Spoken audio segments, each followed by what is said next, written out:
Lucas capítulo 15, do versículo 11 ao versículo de número 14. Quem achou, diga amém. Diz assim a palavra do Senhor. Jesus continuou. Um homem tinha 2 filhos. O mais novo disse ao seu pai: Pai, quero a minha parte da herança. Assim, ele repartiu sua propriedade entre eles. Não muito tempo depois, o filho mais novo reuniu tudo o que tinha e foi para uma região distante. E lá, desperdiçou seus bens vivendo irresponsavelmente. Depois de ter gasto tudo, houve uma grande fome em toda aquela região e ele começou a passar necessidade. Meus amados, nessa noite eu quero pregar uma palavra que tem como tema o Deus das segundas chances. Que bom que nós estamos aqui nesta noite em mais um culto de família. E quando nós falamos de família, quando nós ouvimos falar nesta palavra família, eu acredito que assim como eu, venha logo ao seu coração sentimentos agradáveis. Porque quando nós falamos de família, nós falamos de compartilhamento, nós falamos de segurança, nós falamos de partir o pão. Quando nós falamos de família, nós falamos destes momentos em que nós estamos com aquelas pessoas que mais nos amam, que estão conosco em todos os momentos. Geralmente, quando nós falamos de família, família tratada, é disso que nós lembramos. Mas é bem verdade que, se formos sinceros conosco, se cada um de nós olhar para dentro das nossas famílias, todos nós sabemos que família também tem os seus dias nublados. Família, seja ela qual for, também possui os seus dias conturbados, dias de conflitos, dias em que nem tudo está bem, dias de necessidades, dias em que os ânimos estão mais aflorados. Quem aqui nunca se pegou pensando, se eu pudesse voltar no tempo, eu não diria aquelas palavras que eu falei para o meu pai. Se eu pudesse voltar no tempo, eu teria abraçado mais a minha mãe. Eu teria abraçado mais o meu pai. Se eu pudesse voltar no tempo, eu não teria falado aquelas besteiras que eu falei para o meu cônjuge, porque eu sei que aquelas palavras feriu. E talvez nessa noite, você que está aqui pense algo desse tipo. Talvez nessa noite você carregue no seu coração exatamente estes sentimentos.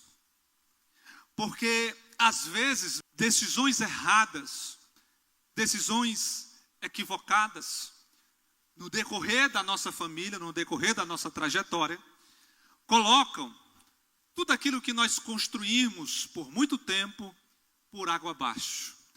Às vezes uma palavra falada em um momento impensado, às vezes uma palavra dita em um momento de alto estresse, gera uma marca e uma ferida que muitas das vezes é pior do que se tivesse dado um soco na cara daquela pessoa. E estas marcas ficam no nosso coração, tanto daquelas pessoas que foram marcadas e feridas por estas palavras, como também na vida de quem marcou e feriu outra pessoa com estas palavras.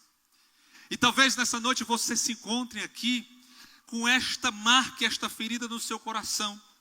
E talvez você tenha chegado aqui se perguntando, será se é possível recomeçar? Será se é possível de alguma forma resetar tudo isso que passou, resetar tudo isso que falei e começar novamente? Eu falo isso porque às vezes nós estamos diante de situações familiares que às vezes é impossível isso acontecer. É um casamento que já não existe mais. É uma família que já foi dilacerada, já foi destruída.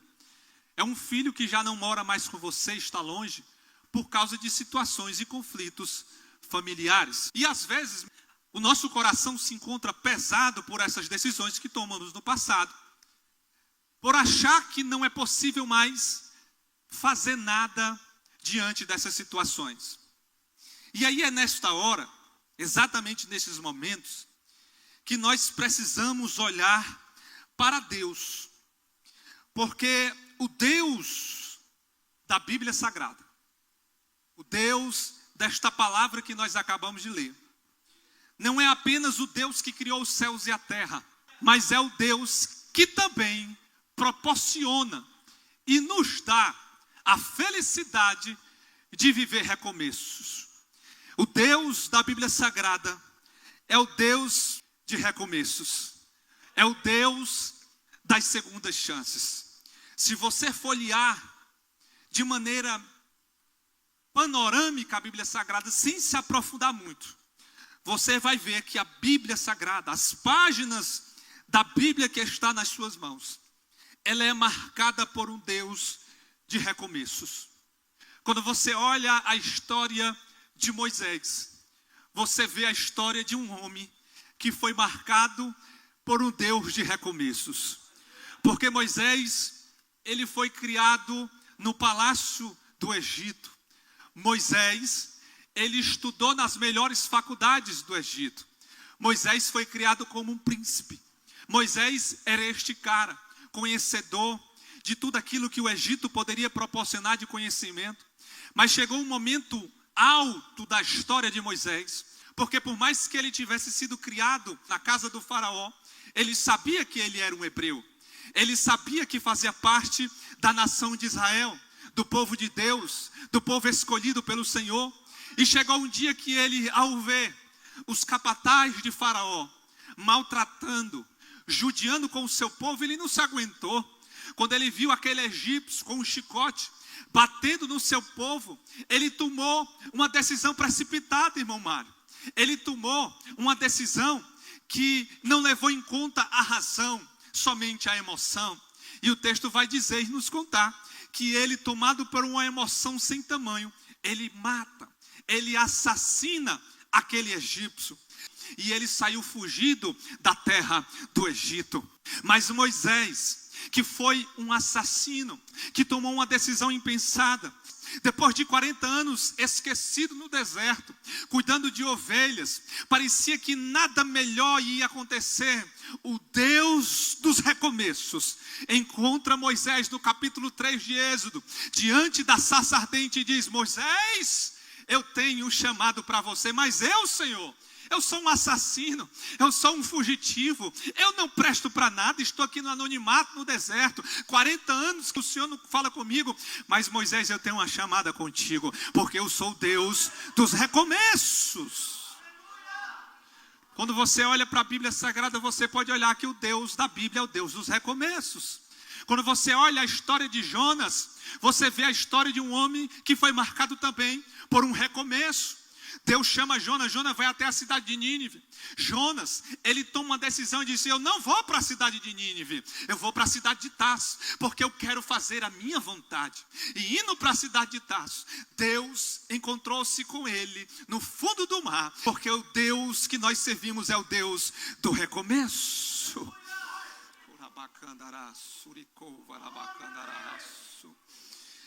Em Atos dos Apóstolos, capítulo 9, nós vamos ver de novo esse Deus do recomeço se encontrando com um homem grande chamado Saulo de Tarso. Saulo de Tarso era um homem conhecedor da lei, era um homem que perseguia, era um homem que agredia, era um homem que feria, era um homem que prendia e também um homem que consentia na morte de muitos cristãos. Mas em Atos dos Apóstolos, capítulo 9, o Deus do recomeço se encontra com Saulo de Tarso no caminho de Damasco. E quando o Deus do recomeço se encontrou com Saulo, Saulo cai no chão e pergunta: Senhor, quem és tu? E Deus se levanta e diz: eu sou o Deus do recomeço, Saulo. Eu sou Jesus a quem tu persegues. Nessa noite você pode ter chegado aqui com a tua história marcada por decisões equivocadas. Você pode ter chegado aqui nessa noite com a família destruída, com um passado que teu olhar parece que não tem mais mudança, mas nesta noite o Deus do recomeço marcou este encontro com você e está te dizendo nessa noite para o teu coração: eu ainda tenho um novo recomeço para escrever nas páginas da tua história nesta noite. E nesse texto de Lucas capítulo 15 não é diferente, meus amados. Novamente, o Deus dos recomeços, Ele vai nos trazer uma lição extraordinária. Porque o capítulo de número 15, ele é marcado por 3 parábolas. Vai falar sobre a ovelha perdida, vai falar sobre a dracma perdida, e por último ele vai falar sobre a parábola do filho pródigo.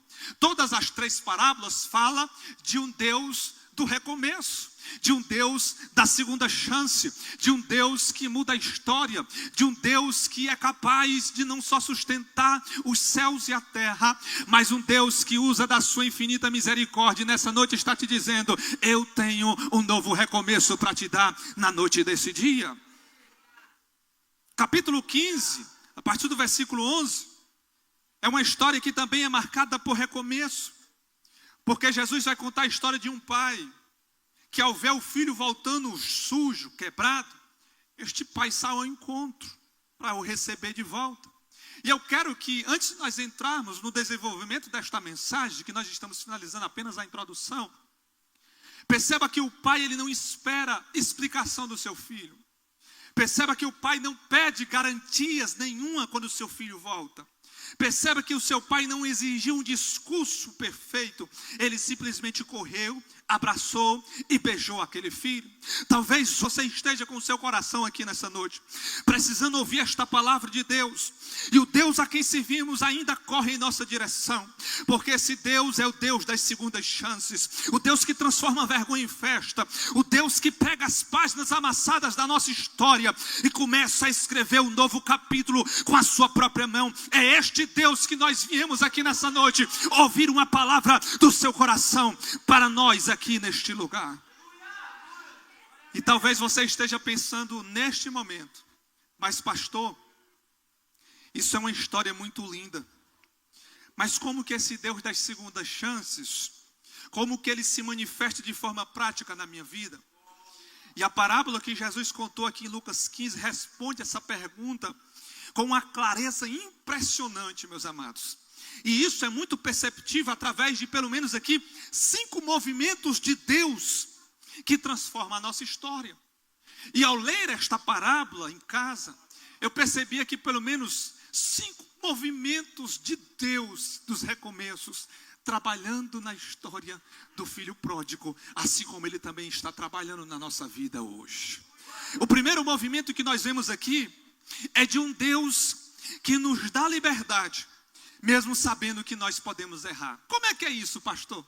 Parece um paradoxo, parece algo contraditório, porque se nós servimos a um Deus que nos ama, esse Deus também deveria nos proteger ou nos fazer evitar de tomar decisões equivocadas. Mas ao ler esta parábola, o primeiro movimento desse Deus que muda a história que eu consigo perceber é de um Deus que nos dá liberdade, mesmo sabendo que nós podemos errar. É isso que está em Lucas 15, do 11 ao 13. O filho mais novo vai pedir parte da herança do pai antes da sua morte, meus amados. Isso aqui era um ato que, no contexto judaico, era equivalente a desejar a morte do próprio pai. Era a mesma coisa que o filho estivesse chegando para o seu pai, dizendo assim: ó pai, para mim o Senhor não existe mais. Para mim o Senhor já morreu. No meu coração o Senhor já está morto. Porque no contexto judaico não existia a partilha ou a divisão de herança enquanto o pai estivesse vivo. Então quando o filho chega e diz: pai, eu quero parte da minha herança, ele estava dizendo na cara do seu pai: pai, para mim o Senhor já morreu. Para mim o Senhor não vale mais nada.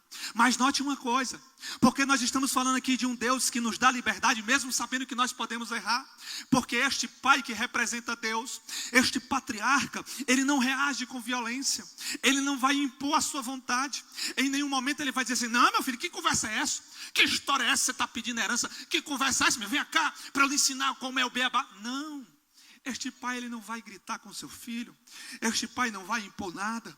Este pai, ele não vai perguntar por que ele quer fazer aquilo. Ele simplesmente, o texto é bem claro, ele simplesmente reparte os bens e dá a parte que cabia ao filho mais novo. E aqui nós já vemos o retrato do caráter de Deus. Porque o retrato do caráter de Deus, meus amados, é um Deus que nos criou livres, com capacidade de escolher e fazer escolhas. E estas escolhas muitas das vezes até mesmo podem ir de encontro à sua vontade. Nós vemos isso lá em Deuteronômio capítulo 30, versículo 19, que quando Moisés se coloca diante do povo, Moisés diz assim: olha, eis que hoje eu coloco na frente de vocês a bênção e a maldição.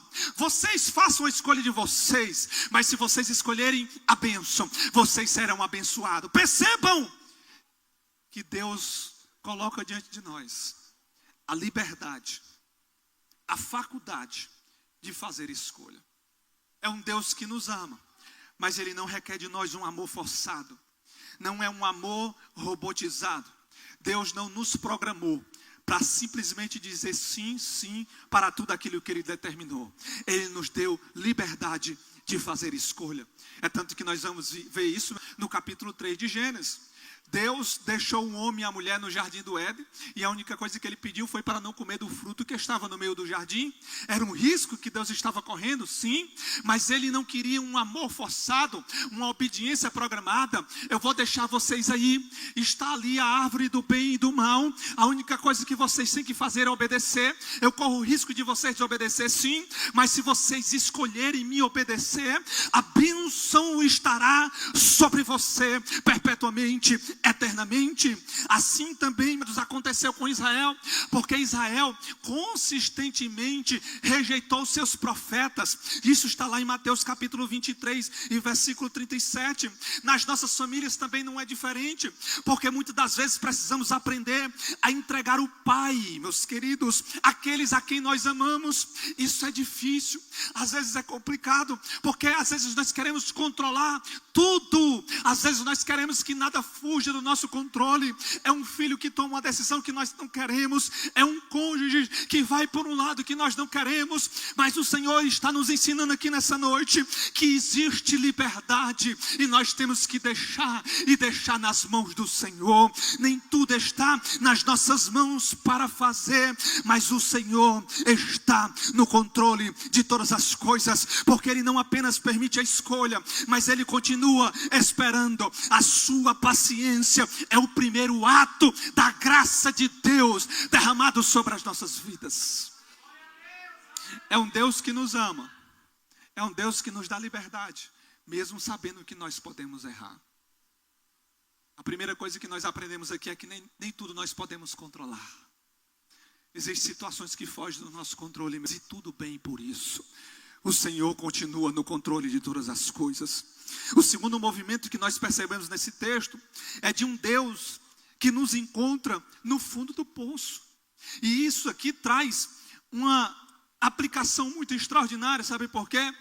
Porque o caminho da autossuficiência, ele sempre nos levará a uma trajetória de escassez e de fome.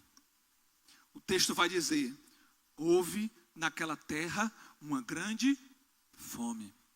E fome aqui não é apenas a fome física, mas a fome aqui também é um símbolo da carência espiritual que todo coração humano experimenta quando está longe de Deus.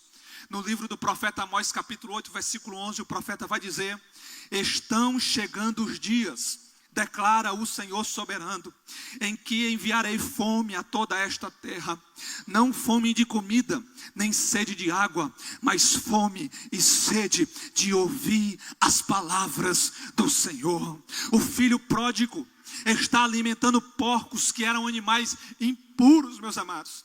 O filho pródigo, no contexto de alimentar animais impuros, de conviver com porcos, vai representar o nível mais humilhante para um judeu.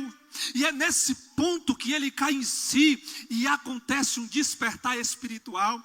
E quando eu estava lendo essa parábola novamente, eu pude perceber, meus queridos, que às vezes é necessário, às vezes é preciso algumas pessoas chegar no fundo do poço, para só então cair em si, que precisa voltar para a casa do pai.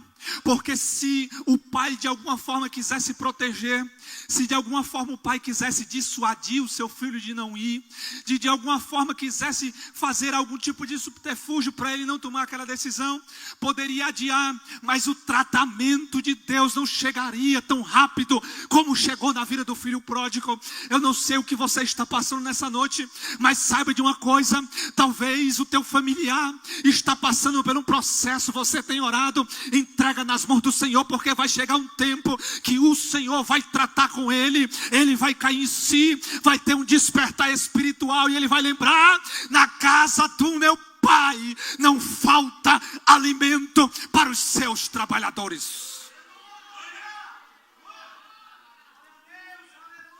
O salmista, no Salmo 40, versículo 2, ele vai dizer: tirou-me de um charco horrível de lodo e pôs os meus pés sobre a rocha. Às vezes, o fundo do poço é a graça severa de Deus. Às vezes Ele permite que nós experimentemos consequências do pecado, para que só então nós possamos acordar e se lembrar: eu preciso voltar para a casa do Pai. Eu preciso voltar para a casa do meu pai. Às vezes tem pessoas que estão passando por lutas, estão passando pela prova. Pastor, ora. E às vezes nem tudo é para nós orarmos. Por quê, pastor? Porque às vezes pode estar acontecendo aquilo que está lá em Hebreus capítulo 12, versículo 6. Pois o Senhor disciplina quem ama e castiga todo aquele a quem aceita como filho. Talvez Deus esteja provando, talvez Deus esteja amassando, porque entende que só assim este filho vai voltar para a casa do pai. Eu não sei o que você tem enfrentado, eu não sei qual é a luta, mas Deus nessa noite está te dizendo: ainda há alimento na casa do pai, ainda dá tempo de voltar para a casa do pai. Eu não sei qual é a luta que você tem enfrentado, mas ainda há alimento na casa do pai. Talvez você ainda esteja hoje vivendo o seu próprio chiqueiro, um casamento desgastado, uma vida espiritual seca, uma decisão que trouxe perdas profundas. Mas saiba de uma coisa: ainda não é o fim da tua história. O fundo do poço pode ser apenas o ponto onde Deus sussurra mais claramente: volta para a casa do Pai, porque ainda tem alimento na casa do Pai. O terceiro movimento que eu vejo nesse texto é de um Deus que corre para nos abraçar. Porque no versículo 20, o texto vai dizer o seguinte: o pai vê de longe.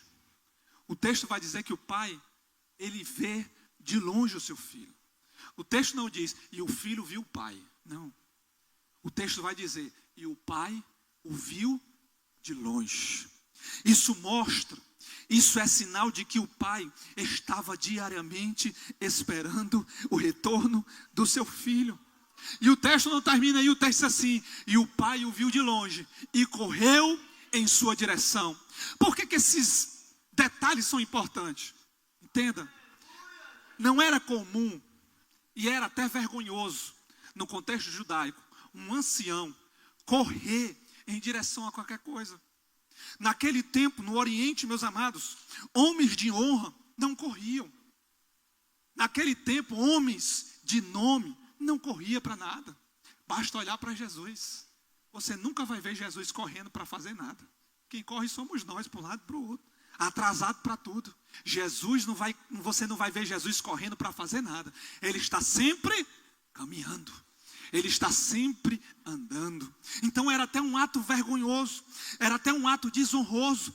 Mas aquele pai não olha para a ética, não olha para a sua honra, ele não olha para o métier ético. Simplesmente ele sai correndo, se lança ao pescoço do seu filho, beija, não apenas aceita o seu filho de volta, mas acolhe o seu filho com carinho na frente de todo mundo.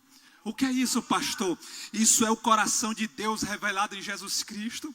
Porque Deus é quem toma a iniciativa da nossa salvação. Quando você lê Romanos capítulo 5, versículo 8, você vai ver o apóstolo Paulo dizendo assim: porque Cristo Jesus morreu na cruz do Calvário, sendo nós ainda pecadores.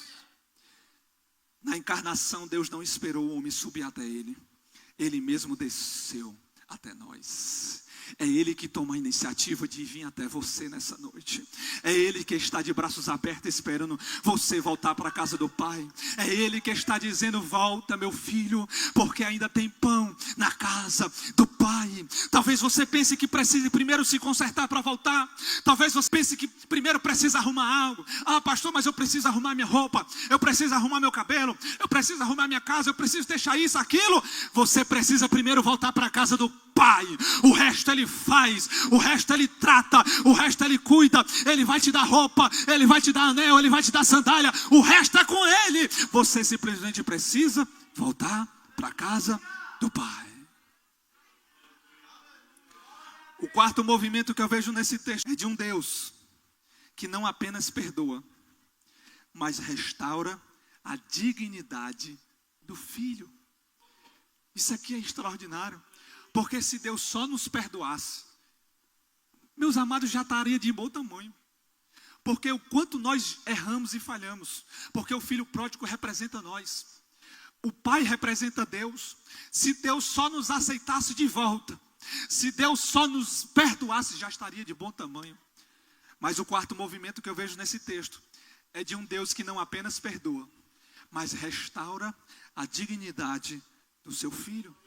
O versículo 21 e 23 diz assim, ó: o filho, quando chega diante do pai, ele tenta recitar algo que ele decorou quando ainda estava lá na pocilga de porcos. Porque quando ele está no fundo do poço e ele cai em si, ele diz assim: poxa, na casa do meu pai ainda tem alimento para os seus jornaleiros. Na casa do meu pai, os seus trabalhadores não passam fome. E eu estou aqui passando necessidade.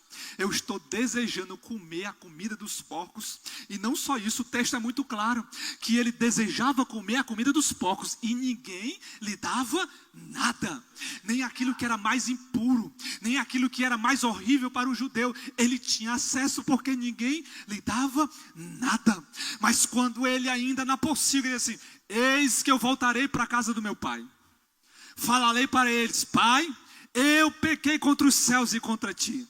Não sou digno de ser chamado teu filho. Me aceita como um dos teus trabalhadores. O texto vai dizer que no versículo 21 e 23, quando ele chega diante do pai, ele tenta recitar aquilo que ele decorou lá na pocilga. Ele chega diante do pai, o pai o avista de longe, sai correndo. O pai o abraça, o beija. E quando o pai o abraça e o beija, ele diz assim: pai, pequei contra os céus e contra ti. Não sou digno de ser chamado teu filho. Quando ele ia dizer: me aceita como um dos teus trabalhadores, o seu pai nem deixou ele completar. Antes que ele terminasse de falar e de pedir para ser um empregado, o pai interrompe ele e diz: traga a melhor roupa. E o que é isso? Símbolo de honra e purificação. Traga um anel, simbolizava autoridade, pertencimento. Traga sandálias, porque, meus amados, naquele contexto, apenas os filhos andavam calçados. Só os filhos tinham calçado nos pés. Os servos, os trabalhadores, andavam descalços. Então, antes do seu filho dizer assim: meu pai, eu quero ser aceito somente como um dos teus trabalhadores. Antes dele dizer qualquer coisa, o pai só escuta o arrependimento, porque o pai só está interessado no coração arrependido. O pai só está interessado no coração que se arrepende. O pai só escuta ele dizendo: pai, pequei contra os céus e contra ti, não sou digno de ser chamado teu filho. Quando ele vai dizer a segunda parte do que ele estava decorado, o pai interrompe e diz: para aí, porque você já está perdoado. E não só isso, eu não vou só te perdoar, mas vou devolver a dignidade, vou devolver o que foi perdido, vou devolver o anel, vou devolver a capa, vou devolver a roupa, vou colocar calçado nos teus pés, porque eu não estou te aceitando de volta apenas como um trabalhador, mas como um filho amado. E todo filho tem lugar sentado à mesa junto do pai.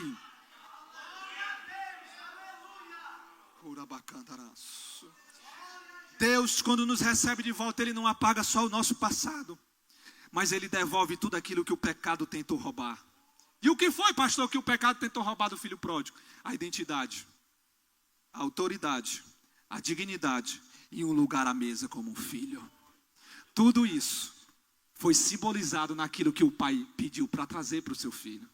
Tudo que Satanás tentou roubar do filho pródigo, a identidade dele, a sua dignidade espiritual, a sua autoridade como filho e a sua posição como filho, cada um daqueles elementos representava: olha, eu estou não apenas te perdoando, mas eu estou te devolvendo tudo aquilo que o pecado, que as tuas ações erradas, que você mesmo decidiu, você mesmo saiu, você mesmo foi para longe, mas além de eu te receber de volta, além de eu te perdoar, e não só isso, eu não vou só te perdoar, mas eu vou te restituir, eu vou devolver tudo aquilo que o pecado tentou levar. O Espírito Santo está bradando aqui nessa noite. Deus tem uma nova história para escrever dentro da tua casa, para dentro da tua família, para dentro do teu casamento, porque Deus vai restaurar não apenas o lar, a família, mas Deus vai devolver, vai restituir tudo aquilo que o pecado tentou roubar: a família, a dignidade, o amor, o perdão, porque o Senhor é o Deus das segundas chances e do recomeço. Você recebe esta palavra em nome de Jesus nessa noite?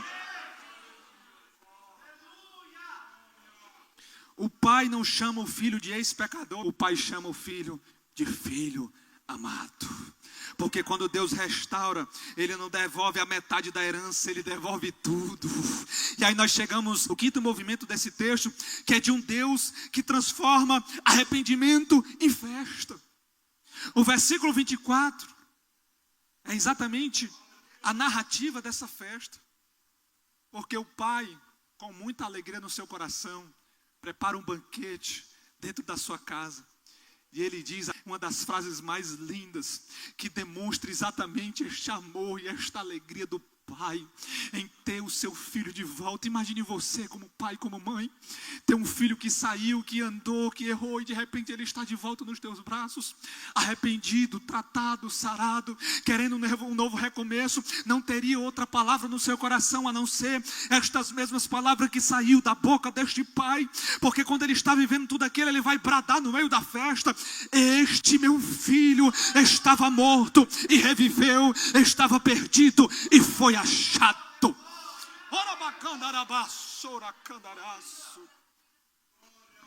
O pai manda matar um bezerro cevado, meus queridos. Um bezerro cevado só era morto para comemorar ocasiões e celebrações altamente especiais. Aqui, meus queridos, ecoa exatamente a alegria no céu de quando um pecador se arrepende, que é falado na parábola anterior, no versículo 7 e versículo 10 do capítulo 15. A salvação não é um simples acerto de contas, mas é exatamente o banquete da graça de Deus. O reino de Deus, ele é frequentemente comparado como esta mesa de festa, porque lá em Salmo 30, verso 11 diz assim: tornaste o meu pranto em dança, em alegria. Deus não quer apenas que você volte para o banco da igreja, mas Ele quer que você experimente a alegria da comunhão restaurada. Famílias que celebram o passo da reconciliação, quando o coração volta para Deus, é uma família que tem a marca da alegria do Senhor dentro da sua casa. Deus não vai apenas restaurar o teu lar, Deus não vai apenas devolver o perdão, Deus não vai apenas devolver e restituir aquilo que foi levado, mas Deus vai devolver a alegria dentro da tua casa, dentro da tua família. Você vai voltar a se alegrar em ver a tua casa reunida, você vai voltar a se alegrar em ver os teus filhos em volta da mesa, porque o Senhor tem alegria para derramar sobre a tua casa nesta noite. Você recebe esta palavra em nome de Jesus?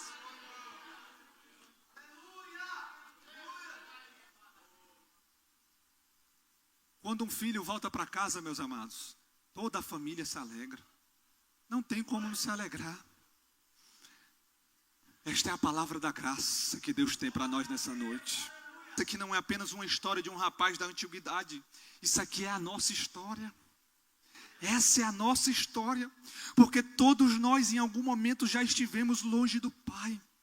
Mas o nosso Deus é o Deus das segundas chances. Ele respeita as nossas liberdades. Ele permite que nós aprendamos até no fundo do poço. Ele corre para nos abraçar. Ele restaura a nossa dignidade de filho. E Ele transforma o nosso retorno em festa.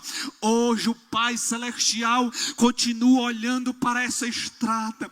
Talvez você ache que saiu longe demais, que se distanciou, que já é tarde demais, mas Ele ainda corre em sua direção. A festa está preparada. A pergunta nessa noite é: você está pronto para voltar para a casa do Pai? Dessa noite a pergunta é: será se Ele me recebe de volta? Será se Ele me aceita? Não é esta a pergunta. A pergunta é: se você está pronto para voltar para a casa do Pai nessa noite?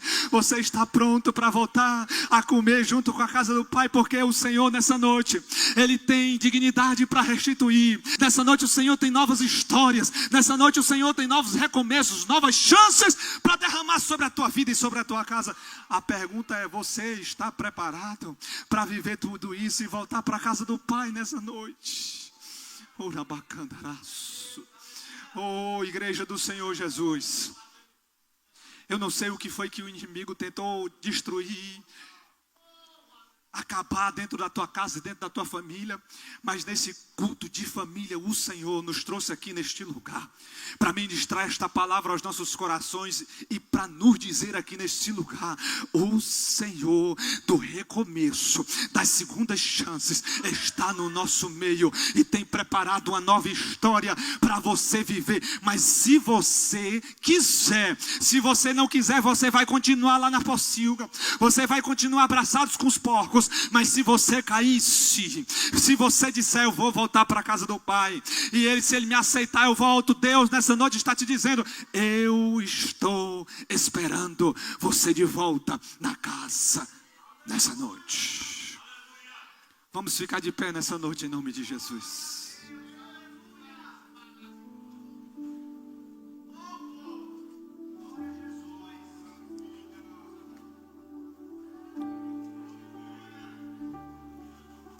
Eu quero perguntar se nessa noite tem alguém que quer voltar para a casa do Pai aqui no nosso meio. Nessa noite eu quero perguntar se tem alguém que ainda não aceitou a Cristo, que está longe da casa do Pai. E nessa noite quer tomar essa decisão de retornar para a casa do Pai. Hoje é noite de retorno. Pastor, eu andei tão longe da casa do Pai. Pastor, eu andei errante, distante. Eu mesmo decidi sair da casa do Pai. Eu mesmo tomei a decisão de estar longe. Foi eu mesmo. Não foi ninguém, foi eu que tomei essa decisão. Essa noite Deus marcou este culto, esta palavra, para que você pudesse tomar a decisão aqui no nosso meio e dizer: eu quero voltar para a casa do Pai, porque Ele está aqui de braços abertos. Essa noite Ele tem dignidade para te devolver. Nessa noite Ele tem roupas novas para te entregar. Nessa noite Ele tem calçados para entregar para você. E não só isso, Ele tem um lugar à mesa para te devolver. Não como um trabalhador, não como um criado, não como alguém qualquer, mas como filho de Deus. Mas você precisa aceitar isso. É você que precisa querer isso. É você que precisa dizer: Senhor, eu quero voltar para a casa do Pai. Temos alguém vindo aqui à frente, meus amados. Temos um jovem aceitando a Jesus nessa noite, meus queridos.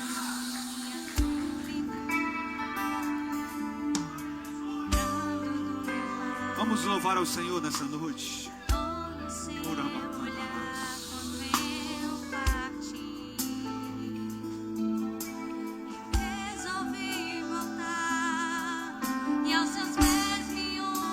Hoje é noite de retornar para a casa do Pai, meus amados. Hoje é noite de salvação. O Senhor tem vida nova para te entregar nessa noite. Eu não sei como é que está a tua casa, a tua família, mas Deus quer restaurar a tua vida nessa noite. O Senhor tem restauração para dentro do teu lar. Basta você querer nessa noite.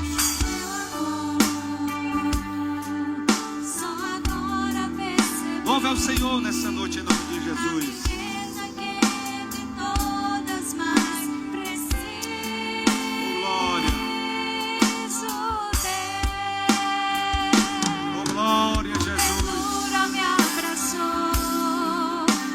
Mais alguém vindo, meus amados, diante do altar do Senhor.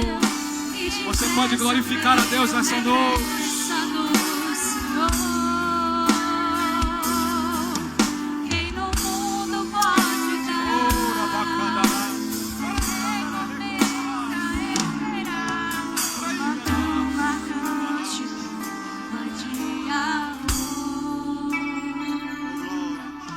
Irmã Jennifer.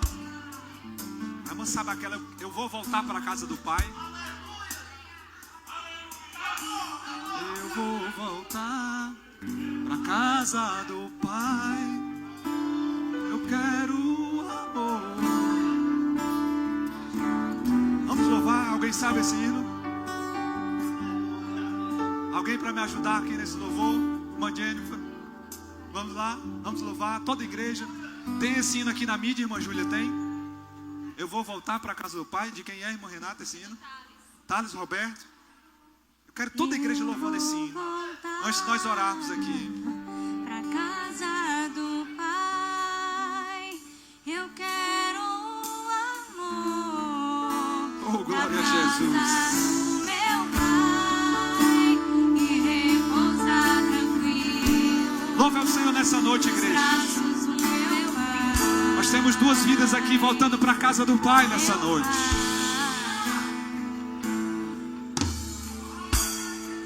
Eu sinto falta da sua voz. Louve ao Senhor nessa noite.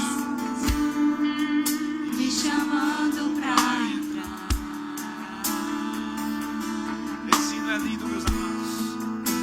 Eu sinto tanta saudade de caminhar contigo. Esse hino é o retrato do filho pródigo. Saudades do meu amigo, saudades do meu pai. Essa é a saudade que todo coração distante de Deus sente.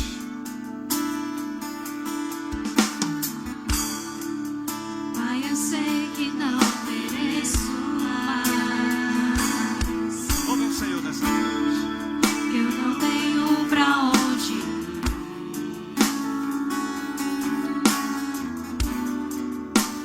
Eu sinto tanta saudade de conversar contigo. Saudades do meu amigo, saudades do meu pai. Meu pai, eu vou voltar. Todos juntos agora.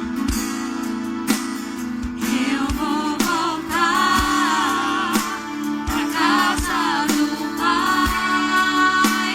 Eu quero amor da casa do meu Pai e repousar tranquilo nos braços do meu Pai. Meu Pai, eu vou voltar pra casa do Pai. Eu quero amor da casa do meu Pai. Na casa do Pai não falta amor para você. Tranquilo nos braços do meu Pai. Oh, glória a Jesus. Maldicilene, ela está se reconciliando, está aceitando. Nós temos uma vida aceitando a Jesus e uma pessoa se reconciliando com o Senhor nessa noite. Mas eu quero orar nessa noite, meus amados.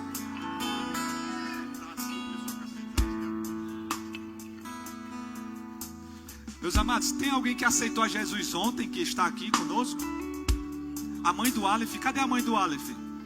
Vem aqui à frente, minha amada, para nós orarmos por você também nessa noite. A mãe do Aleph, meus amados, ela aceitou a Jesus ontem na cruzada, tá bom?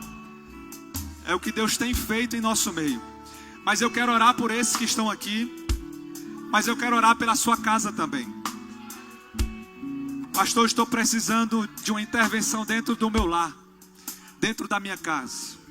Eu estou passando por um problema dentro da minha família e eu quero receber oração. Eu quero orar por você também. Se você quiser, sai do seu lugar e vem aqui à frente também.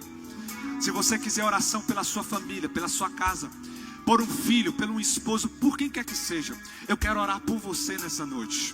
Deus marcou, meus queridos, esse encontro para fazer um mover sobrenatural nas famílias da congregação de Maraponga 1 aqui nesse lugar, em nome de Jesus.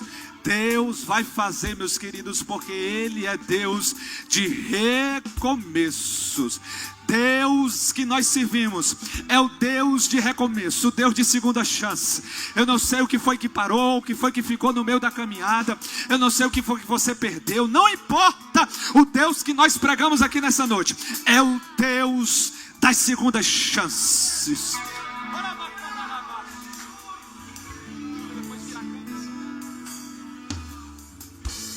Eu quero orar por você nessa noite. Feche seus olhos. Nós temos uma vida que está aceitando Jesus. Como é o nome dele, irmã Renata? Irmão Daniel está aceitando Jesus. E a Tayane está se reconciliando.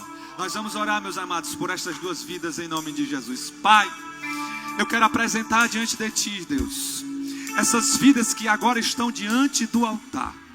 A vida, Senhor, do jovem Daniel, que hoje está tomando uma decisão diante da Tua igreja. A Tua palavra nos fala, Senhor, que aquele que me confessar diante dos homens, eu o confessarei também diante do Pai naquele grande dia. Senhor, escreve o nome do Daniel no livro da vida. A partir de hoje ele se torna também um filho de Deus, porque a Tua palavra nos fala, Senhor, que todos aqueles que Te aceitaram deu o poder de serem chamados de filhos de Deus. Pai, toma a vida do Daniel em Tuas mãos. Pai, tudo o que passou ficou no passado. A partir de hoje é uma nova história. A partir de hoje é um novo começo. A partir de hoje Tu escreve uma história nova, Senhor, na vida do Daniel. O que passou ficou no mar do esquecimento. O que passou, Senhor, nem Satanás consegue mais lembrar, porque nem Tu lembras, Senhor. Escreve uma nova história na vida do Daniel, ó Pai. Um novo começo, um novo propósito. Aquilo que Tu tem para realizar na vida do Daniel, Senhor, a partir de hoje ele começa a escrever uma nova história, Senhor. Pai, toma a vida da Tayane em Tuas mãos, que está retornando para a Tua casa, Senhor.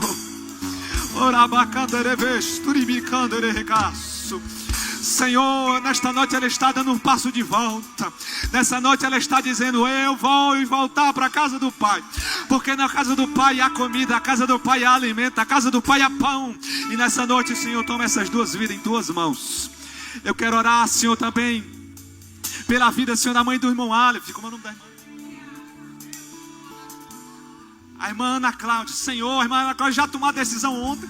Nós estamos aqui só apresentando ela diante da igreja. Toma a Tua serva em Tuas mãos, Senhor. Eu oro também por cada família, pelos Teus servos que saíram do seu lugar e vieram aqui, porque, Senhor, entenderam que estão debaixo, Senhor, da promessa de uma palavra. Não é a palavra do pastor, Senhor. Não é a autoridade da minha voz, porque eu não tenho poder para nada. Mas é debaixo da autoridade desta palavra. E debaixo da autoridade dessa palavra que foi pregada, Senhor, eu quero liberar, sim, uma palavra sobre estas famílias aqui representadas. Senhor, eu não sei o que eles precisam, eu não sei o que eles necessitam, eu não sei qual é o problema, eu não sei qual é o diagnóstico, eu não sei o que Satanás tem roubado, eu não sei, mas eu sei de uma coisa, que a autoridade da palavra que foi pregada aqui nessa noite fala de restituição, fala de retorno, fala de resgate, fala de segunda chance, fala de um novo recomeço.